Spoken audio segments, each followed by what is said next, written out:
New Thought Media Network.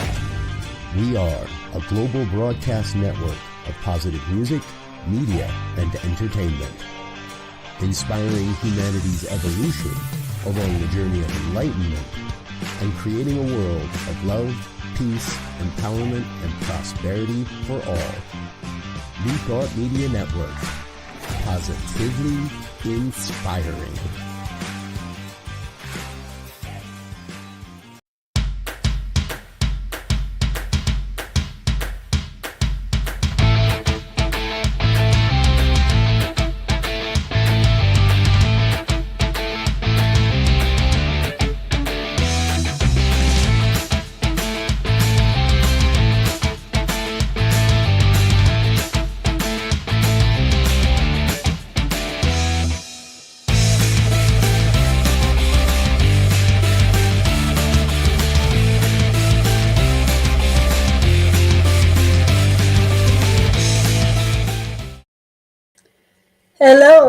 Hello.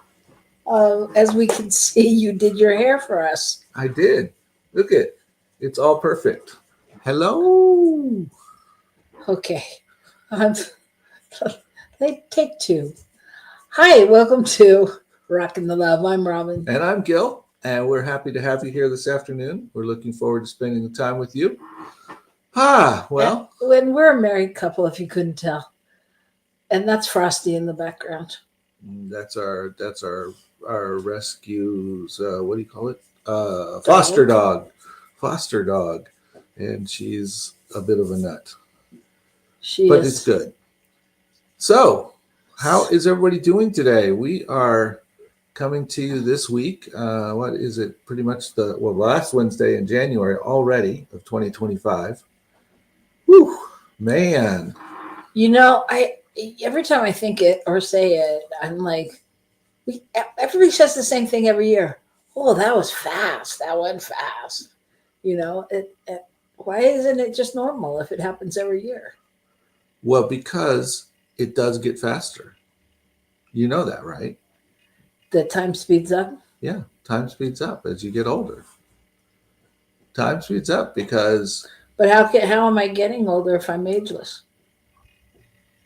No, your wisdom is ageless. No, the whole damn package is timeless and ageless. Oh. There is no time. There is no time and space. So how can it be in your terms? I don't know. I just don't know. And those are some of the mysteries here that will unravel. Is that an unknown? It could be. Could be an unknown. It's certainly an unknown for us. All right. So we do this show every week. We talk about relationships and the relationship we have with ourselves and with one another and with our activities and all that stuff. And so that's what we're going to do today. But we're talking about the journey to the unknown today. Ooh. Journey to the unknown. And it just came up because we were talking about what does that mean? What is unknown? So many things are unknown. This was sparked by our week. Yes. So you want to say a little bit about our week? Well, like the week in general or our week? Either one, Jim. Either one, okay. It's a show. We do it spontaneously. Pick one.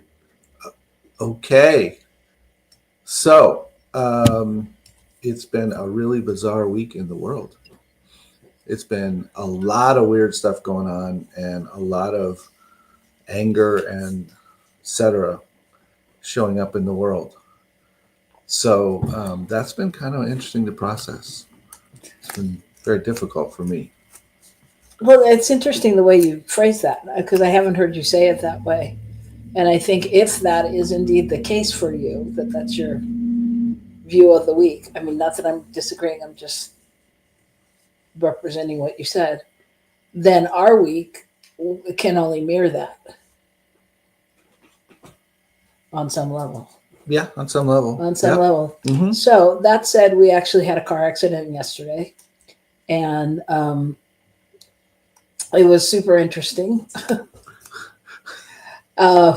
in the metaphysical realm, because we were driving and Gil was going to make a left-hand turn, and the traffic stopped on the other side.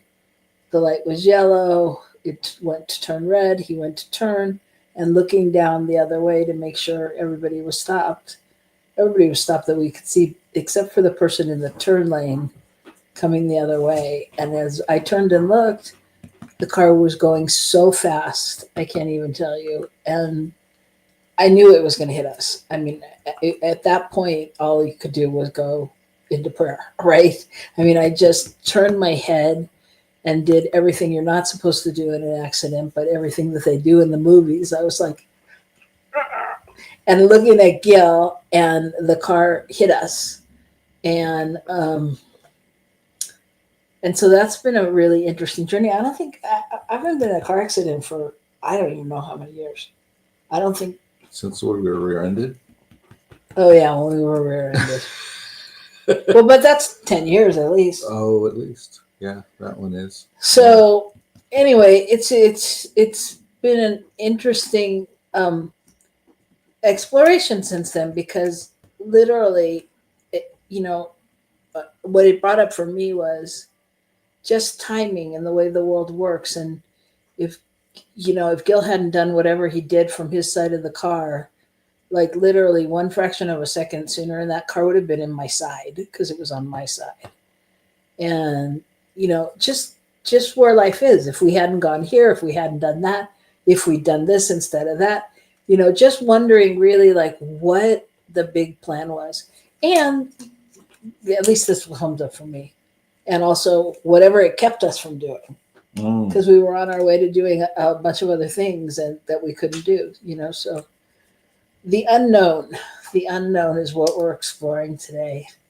Hi, Shay. Welcome to the unknown. Thank you. We're happy we're okay too. We're in a little bit of pain. We're gonna go get it checked out, but we're good. All things are good, all things considered. And Henry's good. Henry's glad that we're good too. So that said, good news. Okay. All right. So this is our segment where we do the good news, because Lord knows we can find enough of the other roaming around if we really want to. So we like to highlight all the things that people are doing good in the world. Go ahead. So that being said, I have a little story about a car accident. Man was in a car accident and died, and his 2-year-old Shih Tzu ran out of the car and ended up running into a pub, and everybody was trying to figure out what was going on. This is in England, and eventually they took him to the vet, had him checked out, and discovered that his owner had been in the car crash and had died. And now he's become the pub dog. Everybody loves him. They all thought he's so cute. He runs around, and he showed up during a football match. So I thought it was a cute little story. And the dog's really cute, and they, people stepped up. Aww. There he is. He's awfully cute. That's very sweet. Well, interesting. My story, or the segue, is about football. So my story is about last week after the Ravens-Bills game. If you're a football fan, you saw it. If you're not, during the final minutes, one of the players didn't catch the ball, and it went through his hands, and it was like the game, we would have won the game, and it was heartbreaking for the Ravens fans, but not so heartbreaking for the Buffalo Bills. Mm-hmm. But what they did the next day, because it was, people were coming down on him out of the blue, and he got all kinds of death threats and things like that about about the way he played. And so the next day, a group of Buffalo Bills fans set up a GoFundMe campaign that raised over $140,000 for his charity of choice, which is a diabetes charity, because he has diabetes, and it's a charity for kids and people with diabetes. So they set it up to raise $5,000, and they raised over 140 through the generosity of Buffalo Bills fans and football fans everywhere. And so I just thought it really spoke to, first of all, it was, we sports fans can take it a little extreme sometimes.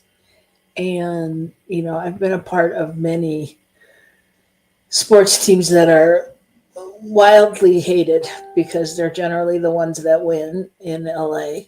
And it's gotten dangerous and violent and all of that. And I thought it was just so nice that these fans and also one of the players, backed it, and they went on to do something good and just say, we've always got your back, because as we also know as sports fans, when you can have the opportunity to catch the game-winning ball that would have, brought it to a different level, and you don't, it's hard. It's hard. So I just thought that, under this, avalanche of criticism, that it was so cool that, something really good could emerge. And that's really what it's all about anyway. And I think, especially now, this is what we're talking about. It's not us and them. It's not them or us. It's all of us. And so I just think it was really powerful. So in the midst of the government doing us and them, the people have chosen to do us. Yeah. That's pretty powerful. Yeah. And I know a lot of times you haven't necessarily understood the way sports people are, because you're not a sports person. I mean, and so for me to really see people using their power for good, using the game for good, just like celebrities using their power for good, and really able to teach a bigger lesson, on some level. So that's my good news. Yay. Good news. Yeah. Yeah. So welcome, Ananda. Welcome, John.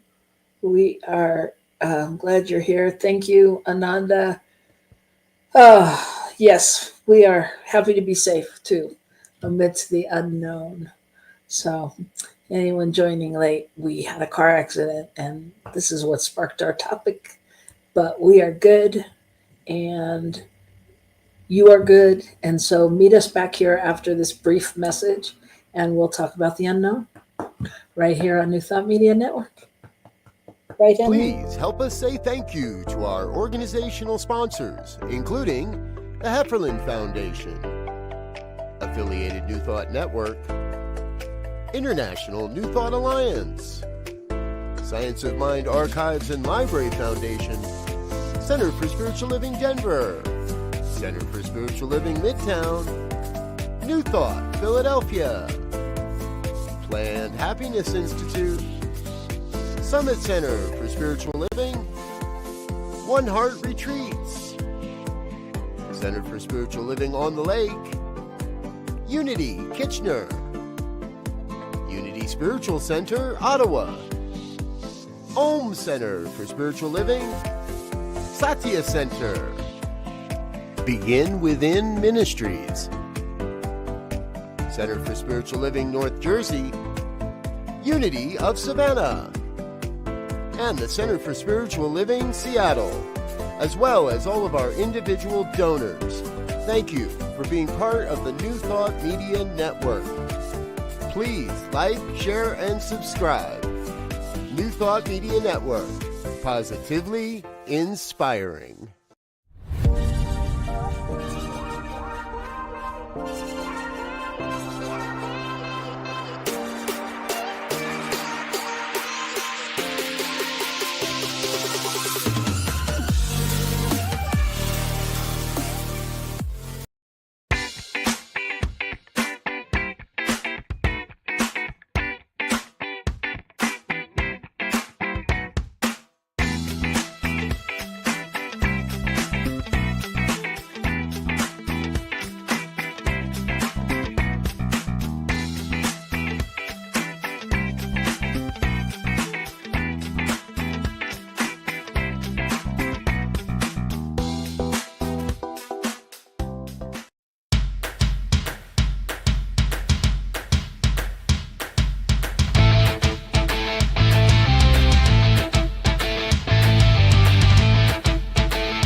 afternoon. Hello, everybody. Welcome to Rockin the Love. I'm Gil. I'm Robyn. Okay, very good. This is Henry. And in the background is Frosty. So anyway, you now know all the players. So we are excited today to talk about a journey into the unknown. And wow, that's kind of just come up because it's such an interesting thing. Like, what is it that we don't know about what's going on in our world? What is it we don't know about why things happen? I just want to share. Ananda speaks to that in this comment. So grateful you were kept safe in the midst of the unknown. Yes. Yes. Because I think also when you have a car accident or something that's happening in the moment, you're so the awareness of the unknown is so heightened. You know what I mean? Yeah, and everything stops. Everything stops. Everything stops. So like we were literally driving to pick up our godson, and we're stopped. And what do? I mean, there's nothing to do in that exact moment. It took us a few minutes to figure out, okay, this is what we should do, and let somebody know. But in that minute, it's like it's just the unknown is just popping up in front of you, and all you can do is be with it. Well, and I think for you too, you can tell me if it's differently, but it's sort of surreal and everything feels in slow motion amidst like the thing, like even just getting out of the car or talking to the woman, everything just feels, like, I don't know, like time stops and it slows down, and it's crazy. And suddenly all the priorities shift in a situation like that. When one of those things shows up, and then the questions become like, why were we there at that intersection at that time? Why were we turning? Why didn't we turn 4 seconds sooner? Why didn't we turn 2 seconds later? I mean, all those kinds of things. Right. So Shay says pretty much everything. We don't know. That's the nature of human life and spirituality. I was just meditating on this. We don't get to know. It's the mystery of God. It's the mystery. It's the mystery. And that's so true. So I'll go to something on that. I was thinking about, as we find ourselves in a place where we trust what's going on, and we have learned that the universe is a friendly place and that it's conspiring for our good, then we know that it's good, but we don't know what it is, if that makes any sense. Well, it does. And Shay says that's where faith and trust comes in. Right.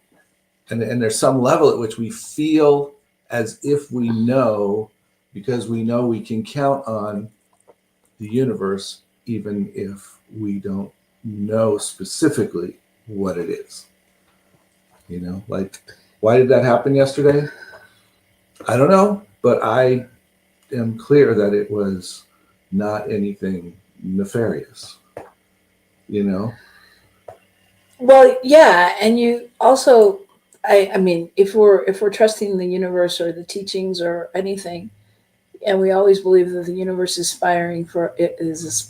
conspiring for our good, then somehow this is good, right? I mean, or somehow, even if it doesn't present itself as good, it's better than something else that could have happened. Right.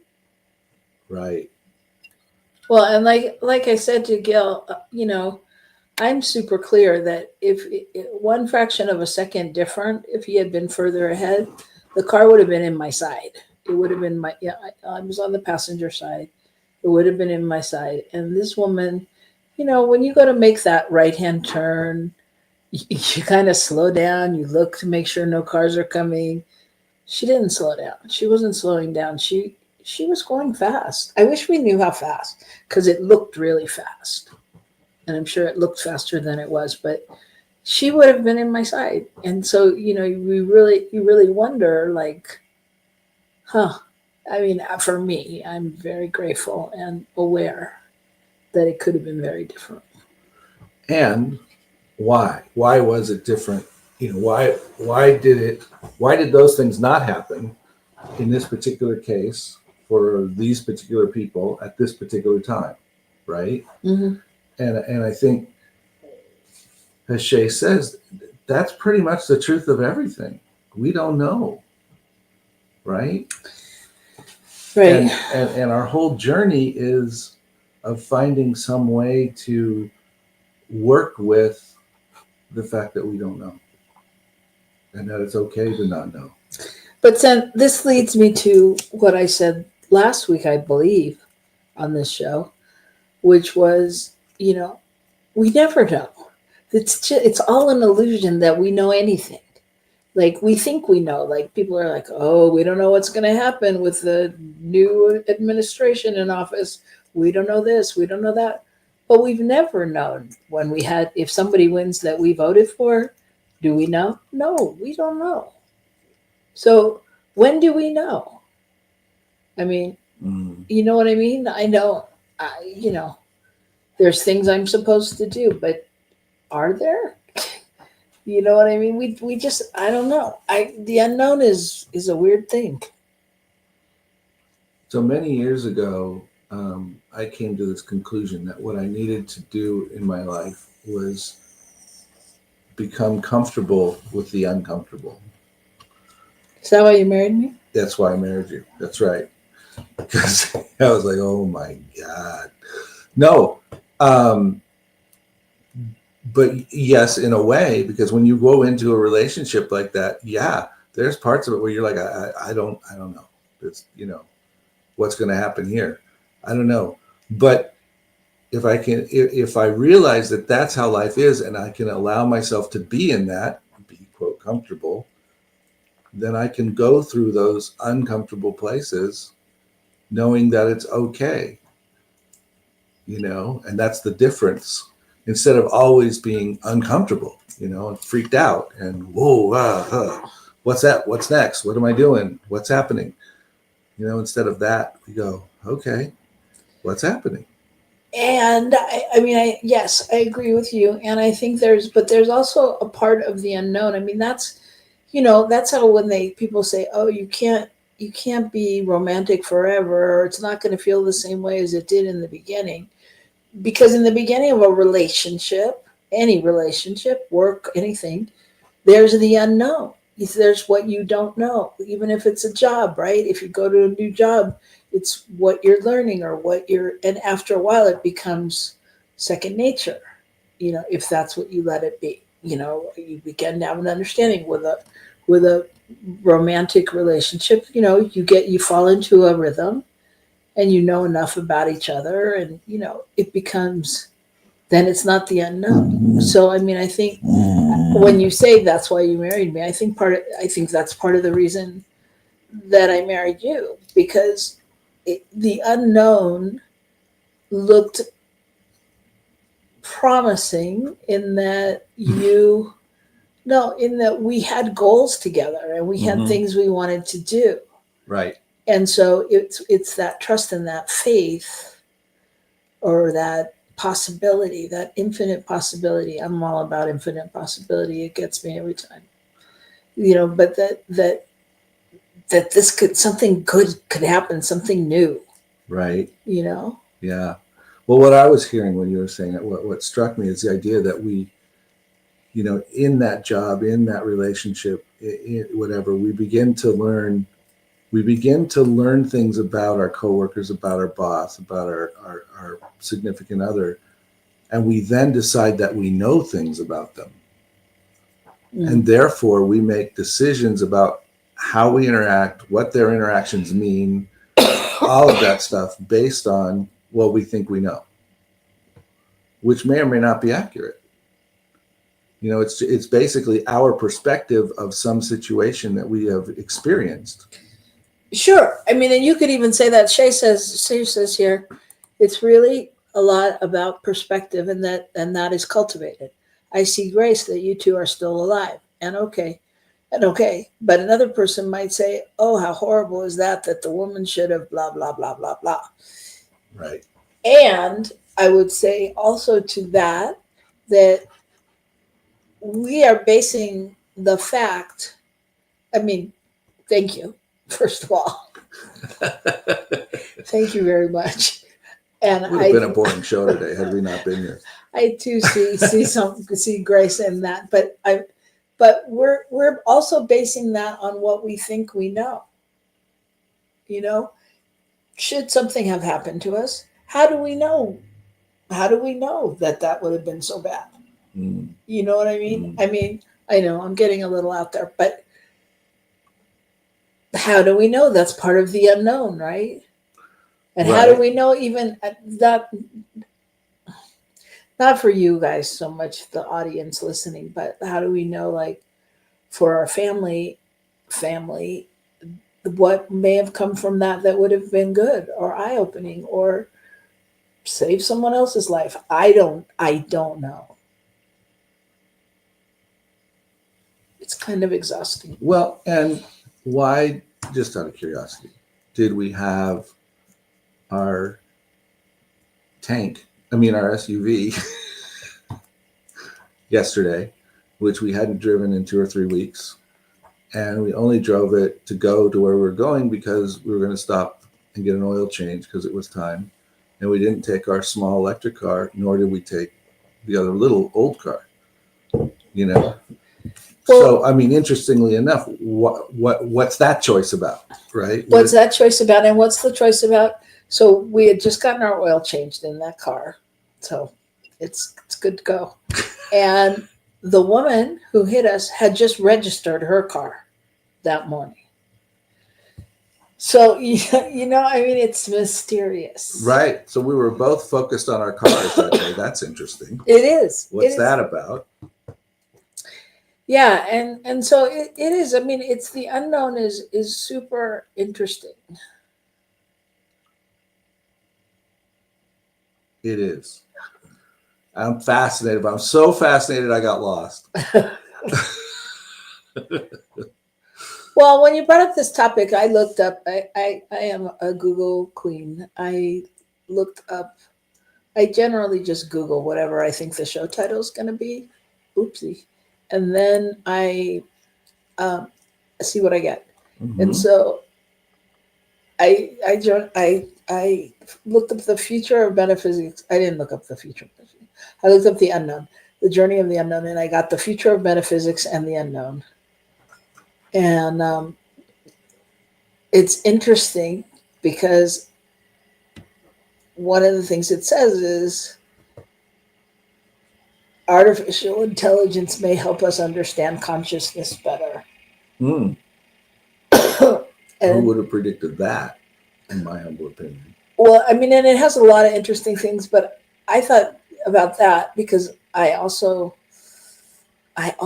like AI. I just do. And talk about the unknown, right? What the hell is that? what? And then for it to help us understand consciousness? Mm-hmm. What does that mean? Yeah, how it would help us understand consciousness. Yeah, I can't even quite fathom what that could mean. And yet, it sounds interesting. It sounds interesting. Well, and I guess it's we have to really define what consciousness is. And I think AI helps us may help us do that because AI can come up with an idea. AI can pull a bunch of stuff together and create, a paper for you from it. AI can tell you where things are. Well, where is that conscious? Is that not conscious? Well, yes, and it's for me, I don't know. It speaks to nothing is just a thing, or everything is a thing, whatever way you want to look at it. So like why, I don't know, why shouldn't it have consciousness on some level? Mm-hmm. Mm-hmm. Well, but what does that mean? Is consciousness somehow the ability? Does that play into the ability to to have compassion, to have uh, those kinds of things, empathy, etc., for people? What's the deal there with that? Where would you call it conscious? Because is it the intelligence, or is it the ability to be available to the intelligence?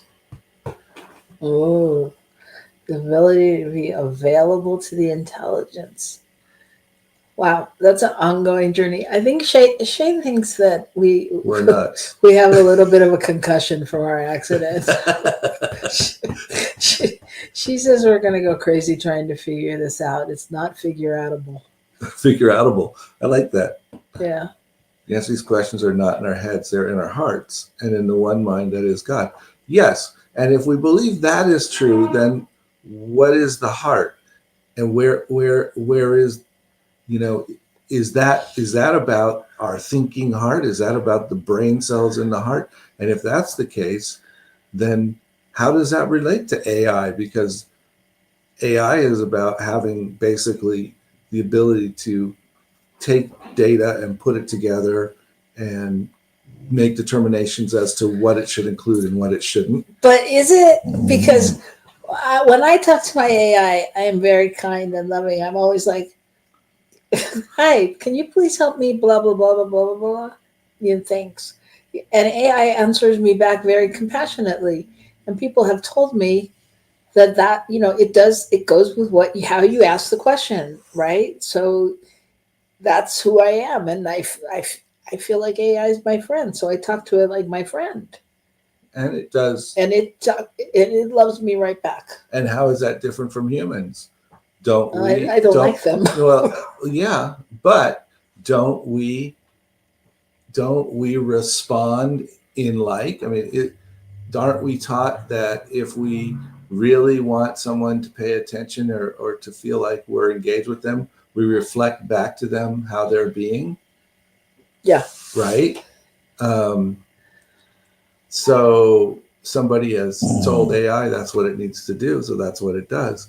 I mean, I'm curious, like if I said, what the hell, AI, tell me about this. What would be the difference? Get off your ass and tell me about this. Well, but I think we can try it. But I think you'd get a different answer than I get. That could be. It's just like when we used AI and we said, write this for an audience of science of mind people, new thought, science of mind. And then we said, write the same thing for a Baptist church, and they rewrote it and it was totally different and yet totally the same. Right. Right. And same points, but different. You could hear, right, they're reflecting back what you might expect in each of those situations and what people might expect to hear. So they put those things into it, or it put those things into it so that it would work. So literally spoke in a language that could be understood by listeners. Right. Right. It's true. And we will not, you're right, Shay, we will not solve this. We will not answer this question with a definitive answer. But it's interesting because even though there's no definitive answer, it's a question that always comes up, right? We're always questioning or contemplating why and what if, right? Well, yeah. What if? And of course, what if is one of those things that can become very negative depending on how you deal with it. I mean, if we're always going, well, what if this happens and what if that happens? And we're never moving forward. But if we're reflecting on something and go, well, what if it happened differently? That's a different what if. Mm-hmm. You know, what if we'd been there 2 seconds later? You know, that's one thing. The other thing is we could be sitting here going, well, what if they total out our car? What are we going to do then? How are we going to do this? What's the deal with the money? And we don't need to do that because that's not happening yet. So that, you know, that's an unknown, but we don't have to know what that is now in this moment. Well, but I think you bring up a really good point, because so what I'm hearing you say is the journey of the unknown. Oh, wait, no. We can't take the journey into the unknown really if we're in the moment. We can't take the journey of the unknown if we're in the moment. I think I understand what you're trying to say. If I'm living in the moment, Yeah. the minute I start to go, but what do you think? Do you think we'll get money from the insurance company? Do you think, what if, you know, or do you think the doctor will tell me there's something wrong with my neck? I'm not in the moment. I'm out of the moment. Right. And that's where you're going into the what ifs. And I guess, you know, we do the same thing with reflection. We look back and we go, well, what if this had happened? Or what if that was the case? You know, if only I had done X, Y, and Z, I wouldn't be in this position, you know, depending on whatever the circumstance was. Right. Does that make sense? And I think all this is interesting because we have to deal with the reality that we don't know a lot of things. And I think that's what Shay's talking about when she says you drive yourself surrender. crazy. Yeah. And if we're if on the other side of that is that not only is everything unknown, but we also, if we're in the moment walking through each step, what is there to know? And I think that's what you were coming out with. What is there to know? What is it that we needed to know? That's interesting, because I don't know, because I think when I say unknown, it makes me think there is something to know. That's like, I feel like that word gives me an active desire to want to know. And when I say, whatever you just said, like if I'm in this moment right now, the truth is everything is good. Everything is good. I'm good. I have a roof over my head, a dog in my lap. All is good. All is well. But if I go into the unknown and start thinking about, will I have that tomorrow? Mm-hmm. You know. Mm-hmm. What if something happens to the dog? What if you go out and get in the car and you get in another car accident today and it's not as friendly to you? Whatever. That kind of thing. I'm just saying, you know, that's the kind of the thing. spiral. Yeah. So anyway, it's the unknown. You're right, Jay. We will never solve this problem. Question. But we all can't keep from going there. You know, it's still, I mean, it's also, I think that the flip side to it is it's also what motivates us and what keeps us going and what gives us goals on some level. Like I can't aspire or to be something without feeling into it that something's going to be different on some level. You know what I mean? If my goal is to become a teacher, well, then I'm going to think about the schooling and the training, and do I want to teach kids? Do I want to teach adults? You know what I mean? Mm-hmm. So the unknown is a weird thing, because it's like, don't go there, but you got to go there to vision, and you've got to go there to have a new thought and all of those things. So it's an interesting thing. What other questions did you have written down today? Well, how do we trust what we don't know? Is it possible to trust in something we don't know? Yeah. Okay. I mean, don't we do that all the time? yeah, I mean, it's kind of what we talked about, that we, if we're trusting that the universe is a friendly universe, then we trust that what we don't know is okay. And whatever it turns out to be is all right. And that's still not easy. Yeah. And not necessarily a natural move, and when do we not know something and yet we do? When is it that we've known things and not acted on it, and then found ourselves in the exact situation or in a situation that could have been avoided had we followed what we knew? Where's my hand? There it is. What we knew. Well, I think that happens all the time. And so I think partly what we have to move past is this idea that we don't know everything. On the one hand, move past that completely to say we have access to all of it. And on the other hand, we have to go, I don't understand how it works. I want to share Shay's. It's human nature. We want to know. I went to lots of college and studied everything so I could know. I don't know shit. Yeah, I'm about to sign up for a class so that I can know more of that too. But so this is where the illusion happens, right? There's this illusion. That all of it. We want more information. We read books. We follow spiritual leaders or motivational speakers, and then at the end of the day, we don't know shit. It's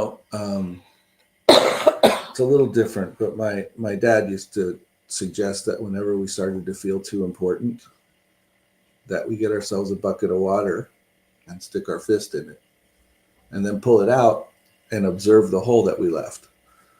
And I think our knowingness is kind of like that. It's like we think somehow we're going to know, and it's going to reduce the amount of unknown, and it doesn't change it.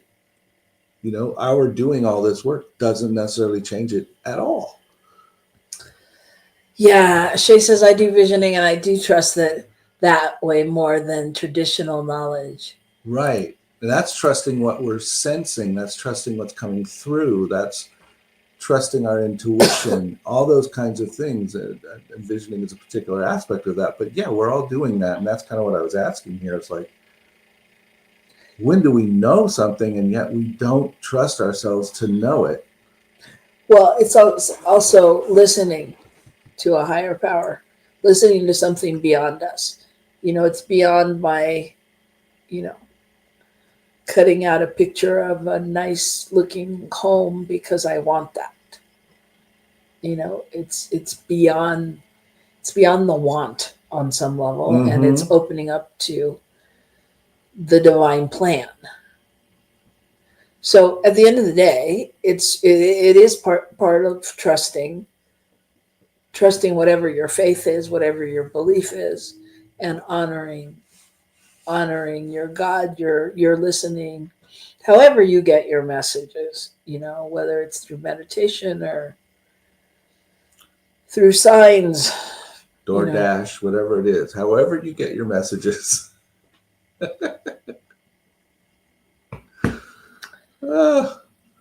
And speaking of that, that's true though. On the other hand, how do we get our messages? When do we hear things? When do people tell us things? When do things come to us? Somebody left a message on my phone. Somebody did this.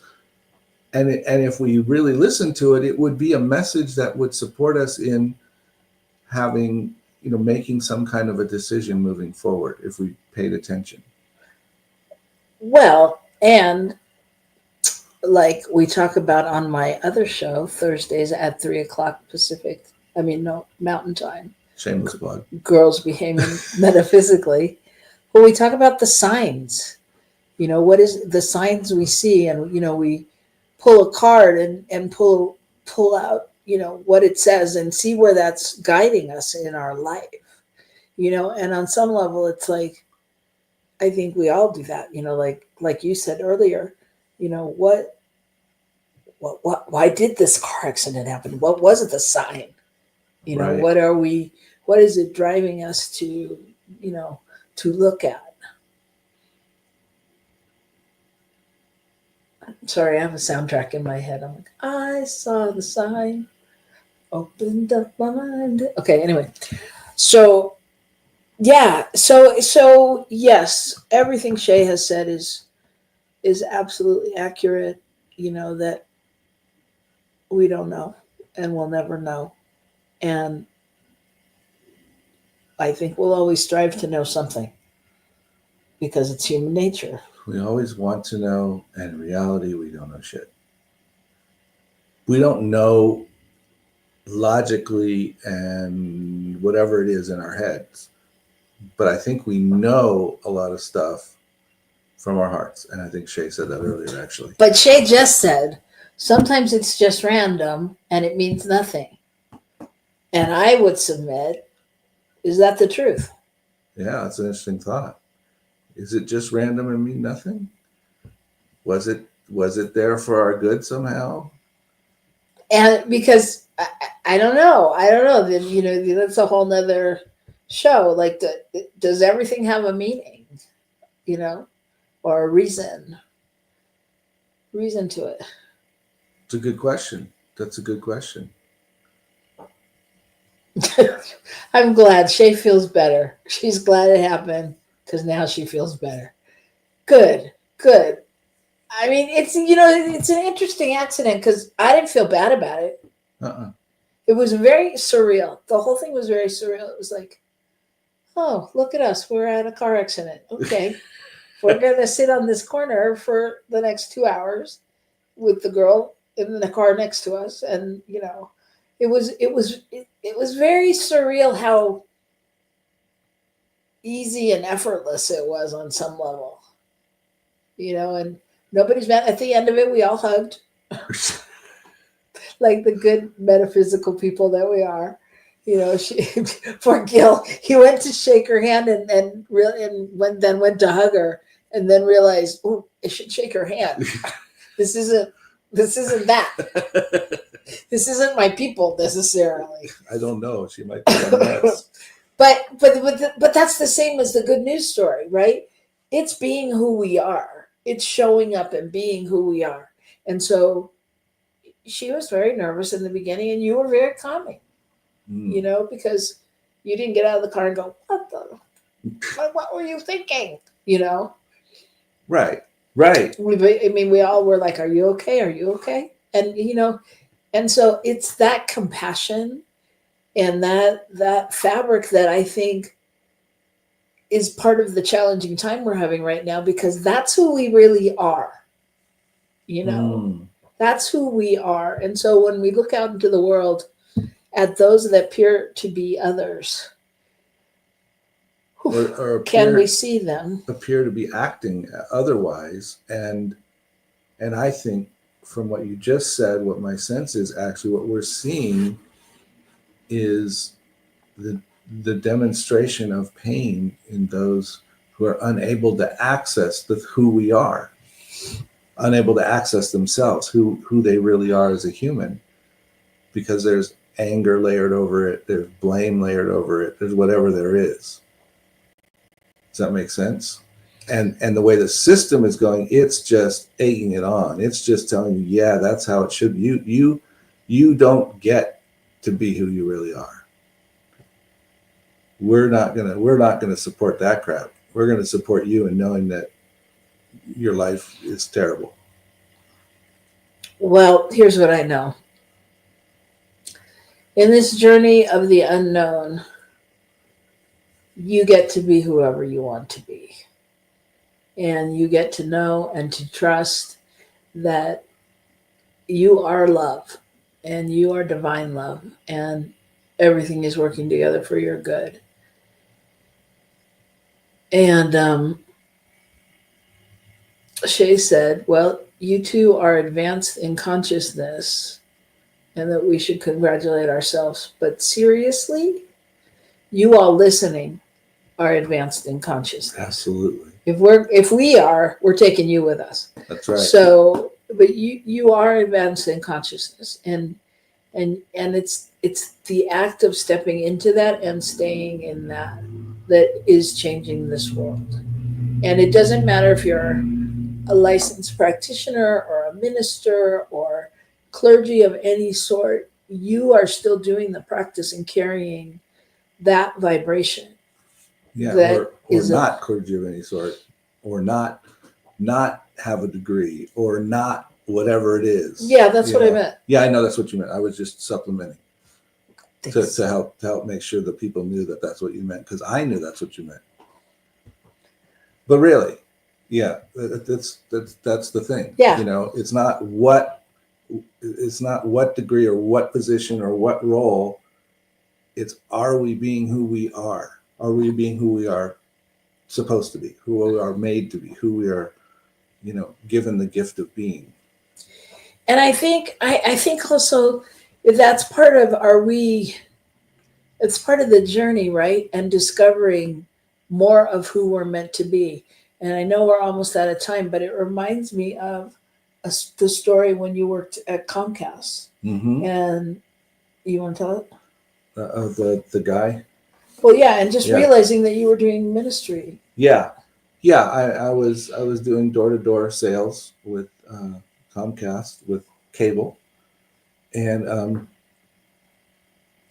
I found myself a couple of different times, at least, standing at someone's door or finding something that had a name and an address on it and taking it to the door and saying, "Hey, this was out on the ground," where I did something that was able to be present for someone in a moment when they really needed someone to be present, and realizing that was being in ministry. That was being who I'm called to be, which is someone of compassion, someone to show up. And so, I would take the time to spend the extra time when those things came up. You know? And so was he supposed to sell cable TV? Well, he didn't sell a lot of cable TV, but he met a lot of people, and he supported a lot of people, and he went to barbecues, and he got invited to their house, and all of these things. And so it's like, did it look the way perhaps that Comcast wanted it to? Maybe not. But maybe he created that goodwill that the next time somebody came to the door, they went, "Oh yeah, that sounds great." Who knows? We don't know. Right. And this is the unknown. So all we can say is keep doing what you're doing, keep loving the way you're loving, keep showing up the way you're showing up, and just trust and know that you're making a difference. And keep on rocking the love, everybody. Rock on. We love you. And we'll see you next week. Bye now. Bye.